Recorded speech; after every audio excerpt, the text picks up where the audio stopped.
Welcome back to KIMT News 3 at 6. Let's get you the latest in your forecast now with Storm Alert Weather 3 Chief Meteorologist Sarah Knox. And Sarah, it certainly was nice to have that sun back, and it seems like it's setting up for a pretty nice evening for us here too, right? Overall, yeah, I would say so. Right now, though, some of us still getting a little of that snowfall, but it is starting to show signs of moving out of the area.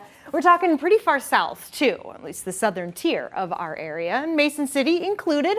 I've been kind of looking at the live eye here or there throughout the evening. I think there's some new snow on some of the building rooftops, but not a ton of it. That's pretty much what's going through most of the area right now. Little snow, but not a ton of it, as we can see right here. Moving through places like Hancock County, Cerro Gordo County, and we can see even maybe a tiny bit just heading through, Albert Lee not too long ago, and fading as it starts to get closer to the border.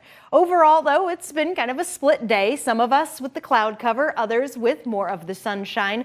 But believe it or not, the ones with the clouds and even the snow got to the warmer point than those of us with the high pressure, the cooler air, the drier air that made things sunnier.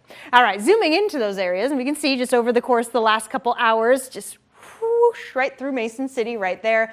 Hancock County has definitely been taking the brunt of this, as a little of those darker blues circles can be found in there, indicating that the snowfall actually hitting the ground and the rates are a little higher than the lighter blues, where a lot of it maybe just these tiny, tiny flakes, a flurry, or maybe not even reaching the ground because of the dry air. And it's all part of a much bigger system, which does extend further to the south and into the warmer sections of the region where we are seeing rain. And not too long ago, these were severe warned storms when they were over by North Platte. All right, moving back closer to home, Futurecast showing that snow chance does linger, if only a little bit longer. Here or there, we see that additional chance for another round of this very light snowfall. This is around 10 p.m. The clouds will begin to increase for most of us, though, as we do sneak into the evening.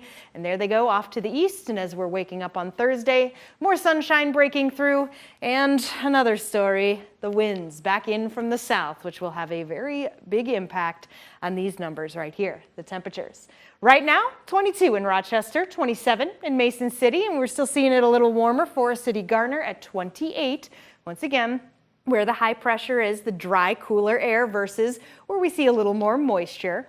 Now, it is a big change from just yesterday when many of us were a little warmer. You probably feel that. Just looking at the 24-hour temperature change shows a lot of blue and arrows pointing down, but tomorrow it'll be a lot of red and arrows pointing up. Tonight, temperatures getting back to around where they have been falling throughout the nights, really around that normal 14, 15 degree mark.